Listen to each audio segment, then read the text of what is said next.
मेरे प्यारे बच्चों, जैसा कि आज क्लास में हम लोग फ्लक्स का क्वेश्चन कर रहे थे। फ्लक्स क्या है? Count of energy. किसी भी एरिया से जितना एनर्जी पास हुआ वही हमारा फ्लक्स है ना। या इलेक्ट्रिक लाइन्स ऑफ फोर्स जितना पास हुआ किसी एरिया से वही हमारा फ्लक्स है। तो एक क्यूब के, जैसे मान लीजिए हम क्या जानते हैं कि अगर यूनिफॉर्म इलेक्ट्रिक फील्ड में क्लोज बॉडी को रखते हैं तो फ्लक्स जीरो होता है। चार्ज आउटसाइड होता है तो क्लोज बॉडी से फ्लक्स जीरो होता है।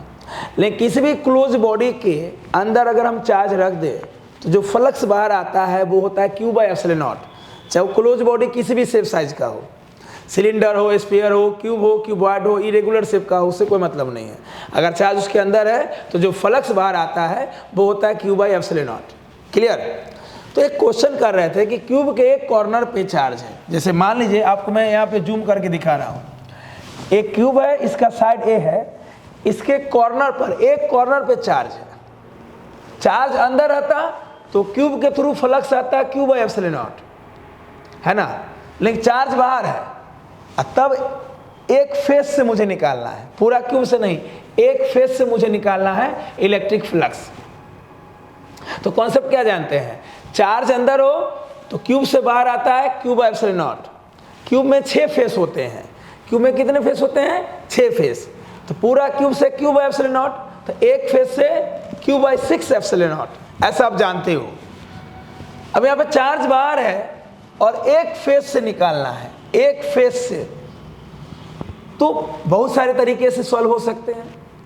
एक तरीका है कि आप इमेजिन करें कि एक क्यूब है, इस कार्टून को आप क्यूब ले लीजिए, चार्ज यहाँ है, क्यूब ले लीजिए, चार्ज यहाँ है, और किसी एक फेस से, जैसे मान लो नीचे वाला से मुझे फ्लक्स निकालना है, यहाँ से क्यूब ऐसे रखा हुआ है, चार्ज यहाँ है, और नीचे वाला से मुझे निकालना है फ्लक्स। तो आप कल्पना करें कि अगर ये चार्ज अंदर रहता तो फ्लक्स आता क्यू बाय एप्सिलॉन नॉट बाहर, लेकिन बाहर है। तो अगर ऐसा हम 8 कार्टून चारों तरफ से रख दें, कितने कार्टून? 8 कार्टून, तो हमारा फ्लक्स क्या हो जाएगा? Q by epsilon not. अभी चार्ज बाहर है, यहाँ है चार्ज, और ऐसा हम 8 कार्टून रख दें तो ये क्लोज हो जाएगा। अगर ऐसा हम 8 कार्टून रख दें तो ये सेंटर पे आ जाएगा, तो चार्ज अंदर हो गया। तो सारे क्यूब से कितना बार आएगा flux? Q by epsilon not. और कैसे, कितना क्यूब है चारों तरफ? 8 क्यूब है। आप कल्पना करें, 8 में हमको कितना लेना है? 1।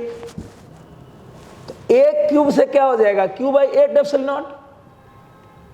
8 क्यूब है तो 8 क्यूब से क्यू बाय एप्सिलॉन नॉट, तो एक क्यूब से क्यू बाय 8 एप्सिलॉन नॉट। अब मुझे एक क्यूब के एक फेस से चाहिए, एक फेस से चाहिए, तो क्या करेंगे? सोचो, ये जो फ्लक्स छोड़ सकता है वो है क्यू बाय 8 एप्सिलॉन नॉट। यहाँ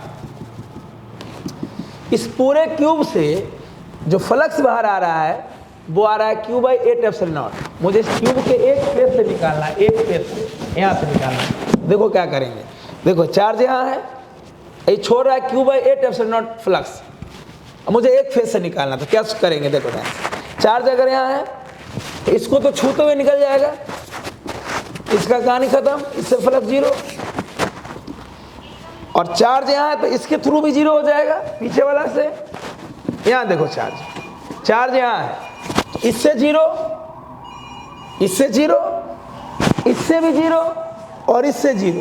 देखो ना, इससे छूते हुए निकल जाएगा। आहा हा, आहा हा, आहा हा। एक फेस और एक फेस, 3 से जीरो बचा। 3 को ही क्रॉस करेगा, ये वाला इसको क्रॉस करेगा, यहाँ वाले को क्रॉस करेगा, नीचे वाले को क्रॉस करेगा, और इधर वाले को क्रॉस करेगा। ये चार्ज इससे फ्लक्स नहीं छोड़ पाएगा, जीरो है। तो बचा क्या? 3 से नहीं छोड़ पाया, 3 से छोड़ा। 3 किससे छोड़ेगा? एक इसके सामने वाला फेस, एक नीचे वाला, एक इधर जो फेस है। तो सोचो, ये छोड़ रहा है क्यू बाय, चार्ज क्यू है, अब फ्लक्स छोड़ रहा है क्यू बाय 8 एप्सिलॉन नॉट। 6 में से 3 से पास नहीं हुआ, 3 से पास होगा। हमें निकालना है कितना से? 1 से। पास तो 3 से हो रहा है, निकालना 1 से, तो 3 से डिवाइड कर देंगे। Q by 8 epsilon not by 3 तो Q बाई 24 एप्सिलॉन नॉट। ऐसे सोचेंगे, ऐसे सोचेंगे हम। क्लियर? तो उम्मीद करता हूं कि आपको ये वीडियो समझ में आया होगा, ये प्रैक्टिकल समझ में आया होगा।